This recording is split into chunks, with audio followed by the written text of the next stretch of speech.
আমার নাম সঞ্জু। আমি মুম্বাই শহরের একটা পুরনো পাড়ায় থাকি। এখন আমার বয়স ২২ বছর। কিন্তু এই গল্পটা তখনকার, যখন আমি মাত্র ১২ বছরের ছিলাম। আমাদের বাড়ির পিছনে আঙ্কেল আর তার স্ত্রী রাগিনী আন্টি থাকতেন। আঙ্কেল বয়সে অনেক বড় ছিলেন, কিন্তু আন্টি যেন কোনো সিনেমার নায়িকা।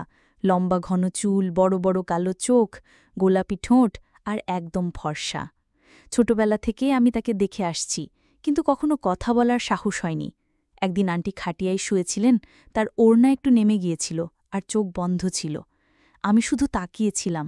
হঠাৎ তিনি চোখ খুললেন, সোজা আমার দিকে তাকালেন আর বললেন, সঞ্জু, কি দেখছ? আমি তো একদম ঘাবড়ে গেলাম। তাড়াতাড়ি বললাম, কিছু না আন্টি।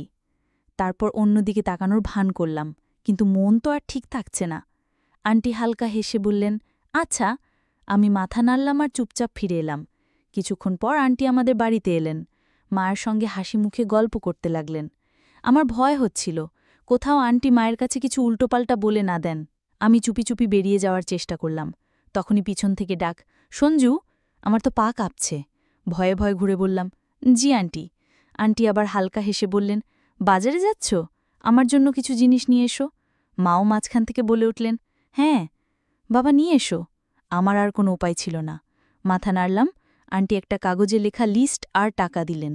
যাওয়ার সময় বললেন, জিনিস নিয়ে আমার বাড়িতেই চলে এসো। কথাটা আমার কেমন যেন লাগল, তবু কিছু না বলে চলে গেলাম।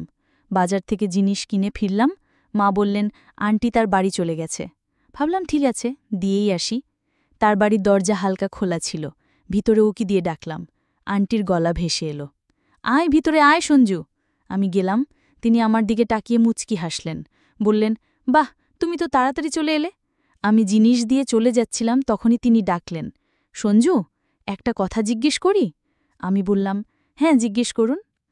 তিনি মাথা নিচু করে হালকা হেসে বললেন, তোমার কোনো গার্লফ্রেন্ড আছে? আমি তড়িঘড়ি বললাম, না আন্টি। তার চোখে একটা অদ্ভুত চমক দেখলাম। আমি জিজ্ঞেস করলাম, কি হলো আন্টি? তিনি বললেন, এমনি জিজ্ঞেস করলাম। তারপর চুল ঠিক করে মুচকি হাসলেন। আমার মাথা ঘুরে গেল। এই প্রশ্ন, এই হাসি, কি চলছে? আমি আর কিছু না বলে সেখান থেকে প্রায় দৌড়ে বেরিয়ে এলাম। সেই রাতে আমার ঘুম হল না। আন্টি কেন এমন প্রশ্ন করলেন? এরপর আন্টি আমাদের বাড়িতে এলেন। বললেন, দিদি, একটু দুধ পাওয়া যাবে? মা বললেন, এখন গ্যাসে রেখেছি, একটু পর নিয়ে যেও। আন্টি বললেন, ঠিক আছে দিদি। তিনি চলে গেলেন। তখনই মা ডাকলেন, সঞ্জু। আমি বেরিয়ে এলাম। মা বললেন, রান্নাঘর থেকে দুধ নিয়ে আন্টির বাড়ি দিয়ে আয়। আমার হাত পা ঠান্ডা হয়ে গেল। আবার আন্টির বাড়ি যাওয়া মানে তার প্রশ্ন আর হাসির মুখোমুখি হওয়া। মাকে না করতে পারলাম না। দুধ নিয়ে ধীর পায়ে তার বাড়ির দিকে গেলাম। দরজা আবার হালকা খোলা। ভিতরে উকি দিয়ে ডাকলাম। আন্টির মিষ্টি গলা, আয় সঞ্জু। ভিতরে গেলাম। তিনি রান্নাঘরে দাঁড়িয়ে আমাকে দেখে হাসলেন। বললেন, এত দেরি করলে? আমি দুধের বাটি দিয়ে বললাম, মা একটা কাজ দিয়েছিল, তাই। তিনি বাটি নিয়ে বললেন, আচ্ছা শোনো। আমি তড়িঘড়ি বললাম, জি আন্টি। তিনি হালকা হেসে বললেন, তোমার সত্যি কোনো গার্লফ্রেন্ড নেই? আমি মাথা নাড়লাম, না। তিনি কয়েক সেকেন্ড আমার দিকে তাকিয়ে রইলেন। তারপর ধীরে ধীরে বললেন, আচ্ছা, কাউকে পছন্দ করো? আমার মনে হলো প্রশ্নের বৃষ্টি হচ্ছে। মাথা নিচু করে বললাম, না, এমন কিছু নেই। তিনি একটা হালকা নিঃশ্বাস ফেলে আমার দিকে ঝুঁকে বললেন, তাহলে একটা গোপন কথা বলো। আমি একটু ঘাবড়ে গিয়ে বললাম, কি কথা আন্টি?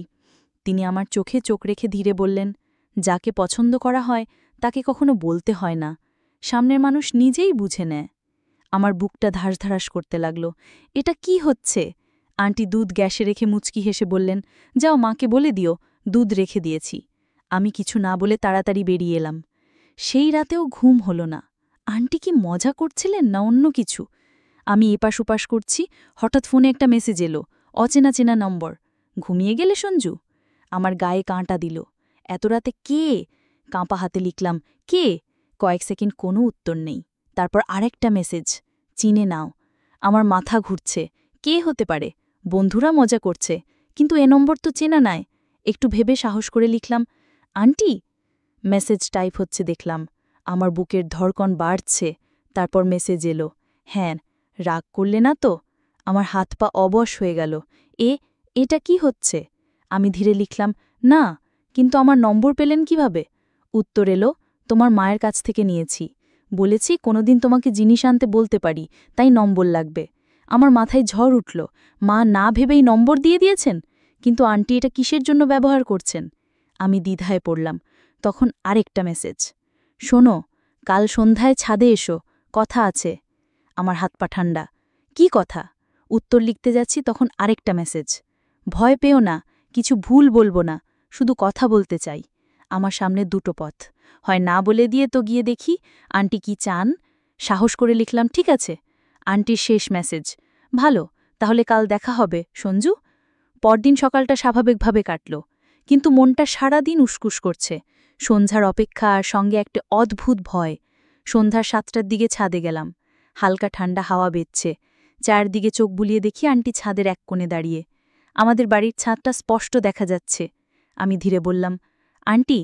তিনি মুচকি হাসলেন, বললেন, ভেবেছিলে আমি মজা করছি? আমি থমকে গেলাম।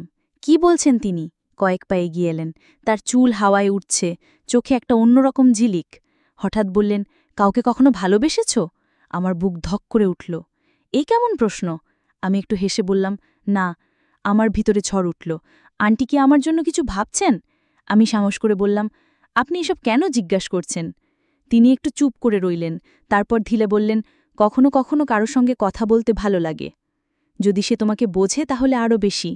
আমি কিছু বলতে যাচ্ছিলাম, তিনি মাথা নেড়ে বললেন, কিছু সম্পর্ক বলা হয় না, আর কিছু কথা শুধু অনুভব করার জন্য, বলার জন্য নয়। তার এই কথা আমার মাথায় ঘুরতে লাগল। এটা কি বন্ধুত্বের কথা নাকি অন্য কিছু? তিনি একটা লম্বা নিঃশ্বাস ফেলে বললেন, যাও, মা খুঁজবে। আমি মাথা নাড়লাম আর ফিরে এলাম, কিন্তু ভিতরে একটা হলচল শুরু হয়ে গেছে। যা হচ্ছে তা কি শেষ হবে নাকি চলবে? সেই রাতেও আবার বেঁচেনি। আন্টির কথাগুলো মাথায় ঘুরছে। কিছু সম্পর্ক বলা হয় না। আমি কি বেশি ভাবছি, নাকি আন্টি সত্যি কিছু বলতে চান যা সরাসরি বলতে পারছেন না? পরদিন সকালেও মনটা উদাস। দুপুর পর্যন্ত আন্টিকে দেখলাম না। সন্ধ্যায় আমি বাড়ির বাইরে দাঁড়ি, হঠাৎ পিছন থেকে ডাক, সঞ্জু। ঘুরে দেখি আন্টি মুচকি হাসছেন। বললেন, বাজারে যাচ্ছ? আমি বললাম, হ্যাঁ, কিছু জিনিস আনতে হবে। তিনি পার্স থেকে 200 টাকার নোট বের করে দিলেন। বললেন, আমার জন্য কিছু জিনিস নিয়ে এসো। আমি চুপচাপ নোট নিলাম, কিন্তু এবার তিনি যাওয়ার সময় ধীরে বললেন, শুধু জিনিস নয়, সন্ধ্যায় ছাদে এসো, কথা আছে। আমার বেচেনি আরও বেড়ে গেল। তাড়াতাড়ি বাজার থেকে জিনিস নিয়ে তার বাড়ি দিয়ে এলাম। মা ভাবলেন আমি শুধু জিনিস দিয়ে এসেছি। সুযোগ পেয়েই ছাদে গেলাম। আন্টি আগে থেকেই দাঁড়িয়ে বললেন, ভালো করলে এসেছ। আমি ধীরে বললাম, কি কথা ছিল আন্টি? তিনি রেলিংয়ে হাত রেখে বললেন, কখনো মনে হয় যে কেউ তোমাকে বোঝে? কিছু না বলেও আমি বুঝতে পারলাম না কি উত্তর দেব। তিনি বলে চললেন, তার সঙ্গে কথা বলতে ভালো লাগে। আমার বুকের ধড়কন বেড়ে গেল। এটা কি বলছেন? আমি কিছু বলার আগেই তিনি বললেন, ভয় পেও না, আমি তোমাকে ভুল পথে নিয়ে যাচ্ছি না। আমি মাথা নাড়লাম। তিনি বললেন, কখনো কখনো বয়স দিয়ে সঠিক ভুল ঠিক হয় না, মন ঠিক করে। আমার মাথা ঘুরছে। আন্টি কি চান? আমি ধীরে বললাম, আন্টি, আপনি। তিনি আমার কথা কেটে বললেন, যদি এসব তোমার অদ্ভুত লাগে আমি আর বলবো না, কিন্তু যদি তুমিও এই কথাগুলো পছন্দ করো তাহলে আমাদের এই ছোট্ট গোপন বন্ধুত্ব হতে পারে। আমি ভাবলাম, যখন ঘাস নিজে যে ঘোড়ার কাছে আসছে তখন ছাড়া উচিত নয়। সেই রাতে আমি নিজে থেকে আন্টিকে মেসেজ করলাম, আন্টি, আমিও আপনাকে পছন্দ করি, সঙ্গে একটা হার্ট ইমোজি। আন্টি ওপাশ থেকে হার্ট ইমোজি পাঠালেন। আমি লিখলাম, আন্টি, এবার ইমোজির হার্ট নে, আসল হার্ট চাই। তিনি বললেন, কাল দুপুর 1টায় বাড়িতে চলে এসো। পরদিন আন্টির বাড়ি গেলাম। আঙ্কাল বাড়িতে ছিলেন না, আন্টি তার ঘরে ছিলেন। আমি পৌঁছাতেই তিনি আমাকে জড়িয়ে ধরলেন। আমরা দুজনে অনেক গল্প করলাম, হাসলাম আর ক্লান্ত হয়ে ঘুমিয়ে পড়লাম।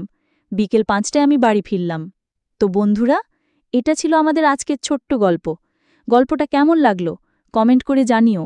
যদি পছন্দ হয় লাইক করো, বন্ধুদের সঙ্গে শেয়ার করো।